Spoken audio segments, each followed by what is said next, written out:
Hello friends, पिनल्स kitchen में तमारुं स्वागत है। तो आज આપણે બનાવીશું કોપરાના લાડુ એટલે કે કોકોનટ લાડુ।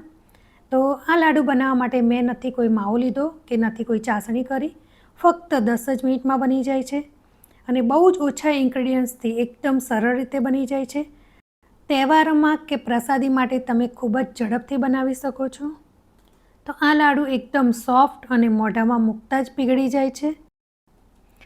જો તમને મારી આ લાડુની રેસીપી ગમે અને મારી આ ચેનલને તમે સબસ્ક્રાઈબ ન કરી હોય તો સબસ્ક્રાઈબ કરી બાજુમાં રહેલ બેલ આઇકનને પ્રેસ કરજો, જેથી તમને મારી નવી રેસીપીના વિડીયો મળતા રહે।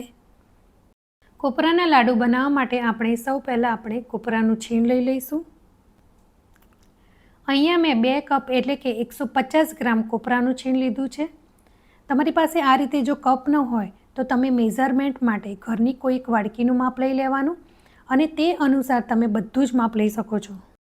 અને હવે ગેસ ચાલુ કરી તેની ઉપર આપણે એક પેન મૂકી દઈશું અને તેમાં આ કોપરાનું છીણ ઉમેરી દઈશું અને તેને આપણે 1 થી 2 મિનિટ માટે થોડુંક શેકાવા દઈશું અને ગેસની આંચ એકદમ આપણે સ્લો રાખીશું, નહીં તો આપણું આ કોપરાનું છીણ આપણે તળિયે ચોંટી જશે। તો હવે શેકાતા 1 થી 2 મિનિટ જેવું થઈ ગયું છે અને હવે તેને પેનમાંથી કાઢી લઈશું, જેથી પેન ગરમ હોવાથી તે તળિયે ચોંટી ન જાય, એટલે કે વધારે ડાર્ક ન થઈ જાય। અને હવે તે જ પેનમાં આપણે 1 કપ ફૂલ ફેટ દૂધ લઈ લઈશું અને દૂધને આપણે થોડું ગરમ થવા દઈશું અને હવે તેમાં હાફ કપ આપણે ખાંડ ઉમેરીશું। જો તમારે વધારે ગળપણ જોઈતું હોય તો 1 થી 2 ટીસ્પૂન ખાંડ તમારે વધારે લેવાની। તો હવે ખાંડને આપણે દૂધમાં બરાબર ઓગાળી લઈશું। તો ખાંડ ઓગળી જાય એટલે તેમાં 1/4 કપ આપણે મિલ્ક પાવડર નાખીશું। મેં અત્યારે 10 રૂપિયાના પેકેટ આવે છે તેવા 2 પેકેટ લીધા છે અને હવે તેને પણ આપણે બરાબર મિક્સ કરી લઈશું। તો આ મિલ્ક પાવડર ઉમેરવાથી આપણા લાડુ એકદમ માવાદાર બને છે। જો તમે આ મિલ્ક પાવડર ન લેવા માંગતા હોય તો આપણે 1 કપ દૂધ લીધું હતું તેની જગ્યાએ આપણે 2 કપ દૂધ લઈ લેવાનું અને તે દૂધને આપણે બરાબર ઉકાળી લેવાનું અને 1 કપ જેટલું આપણે કરી લેવાનું। તો આ રીતે પણ આપણા લાડુ માવાદાર જ બનશે।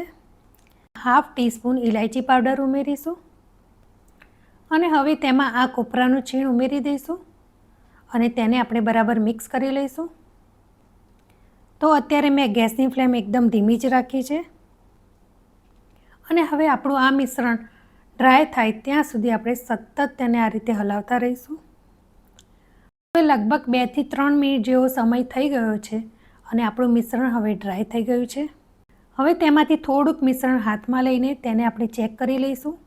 તો જુઓ, સરસ આપણું આ લાડુ વળી જાય છે અને હવે આપણે ગેસની ફ્લેમ બંધ કરી લઈશું।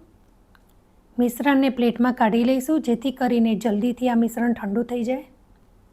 મિશ્રણ ગરમ હોય એટલે આપણા લાડુ બરાબર નથી વળતા, એટલે આપણે તેને થોડું ઠંડુ કરવું જરૂરી છે। લાડુને ઉપરથી થોડું કોટ કરવા માટે મેં અત્યારે થોડું કોપરાનું છીણ ડીશમાં લઈ લીધું છે અને મિશ્રણ આપણું એકદમ ઠંડુ થઈ ગયું છે।